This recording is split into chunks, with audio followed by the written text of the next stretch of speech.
Sir, हिवाळी अधिवेशन संपलेलं आहे।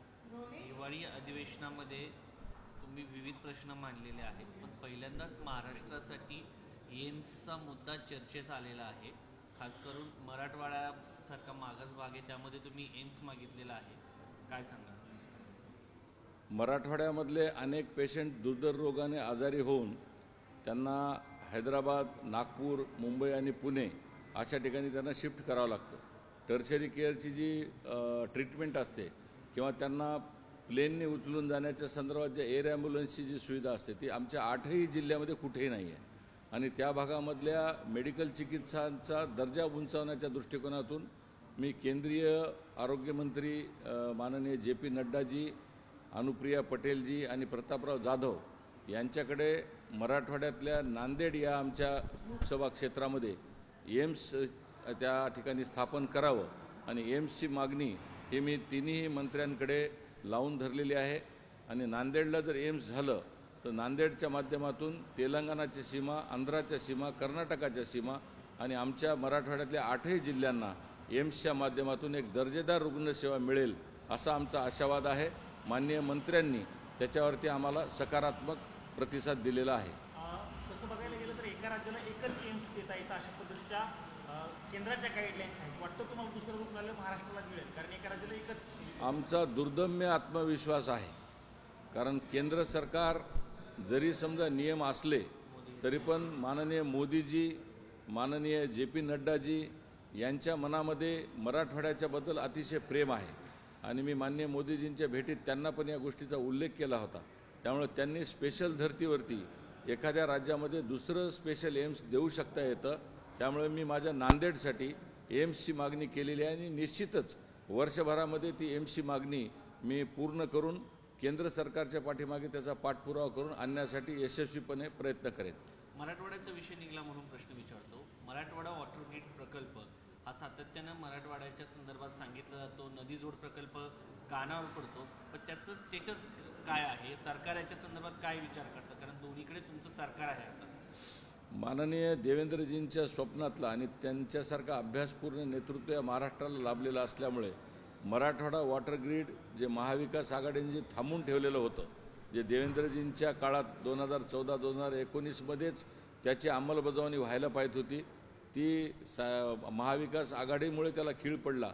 पण निश्चितच नदीजोड प्रकल्प हा तर देवेंद्रजींच्या मनातला प्रकल्प आहे आणि देवेंद्रजी बोलत नाहीत, करून दाखवतात।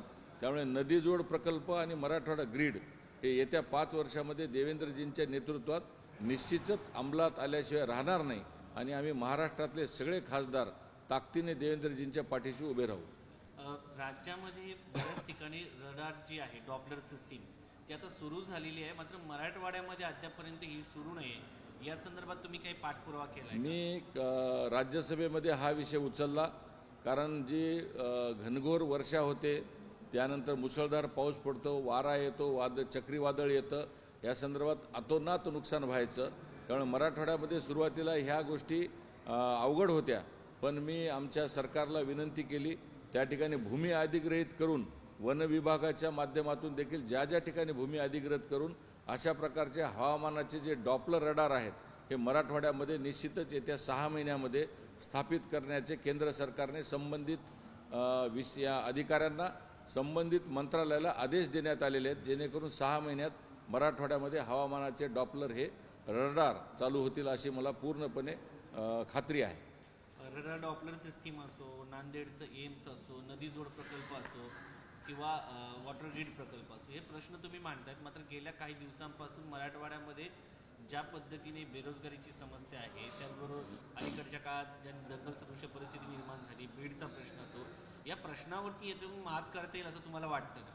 100% मात करता येईल, कारण काय की आमच्या गावापर्यंत विकासाच्या योजना पोहोचण्याकरता मी अजून एक तुमच्या माहिती सांगतो की मी कालच माननीय दूरसंचार मंत्री ज्योतिरादित्य सिंधिया आणि चंद्रशेखर पेम्मासानी यांच्याकडून एक मागणी महाराष्ट्रासाठी मी मंजूर करून घेतली। ती मागणी आहे 25,000 ग्रामपंचायतीमध्ये 4G कनेक्टिव्हिटी चालवणार, ब्रॉडबँड चालवणार, जेणेकरून आमच्या सगळ्या ग्रामपंचायती ऑनलाईन होतील, भ्रष्टाचार बंद होईल आणि ग्रामपंचायतीमधल्या सगळ्या तरुणांना रोजगार मिळेल, ते सुशिक्षित होतील आणि गावागावामधले जे तरुण आहेत त्यांचं प्रबोधन होईल। हे एक मोठं क्रांतिकारक पाऊल केंद्र सरकारने 4 जानेवारी 2024 या रोजी तो आदेश काढलेला आहे. त्याची अंमलबजावणी सुरू झालेली आहे आणि महाराष्ट्रातल्या 25,000 ग्रामपंचायती या 4G कनेक्टिव्हिटीने जोडल्या जातील. हा महाराष्ट्रातला क्रांतिकारक निर्णय आहे.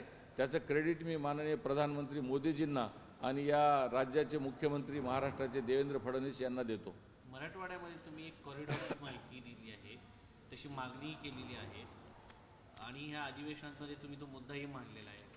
काय नक्की हा कॉरिडॉर आहे? मुळात असं आहे की अजंता एलोरा केव्ज ह्या सातवाहनकालीन साम्राज्यातल्या गौतम बुद्धाची ती लेणी आहे. विदेशी पर्यटक येतात तिथे. त्या ठिकाणाहून घृष्णेश्वराचं ज्योतिर्लिंग आहे. तिथून तुम्ही गेलं की पुढे लोणारचं सरोवर आहे उल्कापाताचं. पुढे गेल्यावर औंढा नागनाथचं ज्योतिर्लिंग आहे. तिथे देखील लायगोचा प्रधानमंत्र्यांचा प्रोजेक्ट चालू आहे. पुढे गेल्यानंतर गुरु गोविंद सिंगांची समाधी आहे. पुढे गेल्यावर बासरची देवी आहे. तिथं एक हेडगेवारांचं मूळ गाव आहे कंदकुर्ती म्हणून. तिथून आल्यानंतर तुम्ही बिदरला गुरुनानकांचं स्थान आहे आणि एक प्राकृतिक नरसिंहाची गुंफा आहे. तिथून आल्यावर तुळजापूरची आमची देवी आहे. परळी वैजनाथचं ज्योतिर्लिंग आहे. अशा सगळ्या जर गोष्टी एकत्र जोडल्या गेला, बौद्ध, शीख, जैन, हिंदू, आम्ही सर्व सनातन कॉरिडॉरच्या माध्यमातून जो शालिवाहनच्या काळामधला जो मराठवाडा होता, पैठणी राजधानी होती, त्यामुळे ज्या धर्तीवर प्रधानमंत्र्यांनी काशी विश्वनाथाचं कॉरिडॉर केलं, तसं शालिवाहन, आंबेडकर, गुरु गोविंद सिंगजी, गौतम बुद्ध यांच्या नावाने एक सनातन अशा पद्धतीचं कॉरिडॉर मराठवाड्यात जर निर्माण झालं तर या अविकसित असल्या मराठवाड्यामध्ये पर्यटनाला रोजगार मिळेल, पर्यटनाला चालना मिळेल, बेरोजगार तरुणांच्या हाताला रोजगार मिळेल आणि दोन्ही विमानतळ हे सुसज्ज अवस्थेमध्ये तयार होतील. विदेशी पर्यटकांना या निमित्ताने येण्यासाठी एक मोठी संधी मिळणार आहे.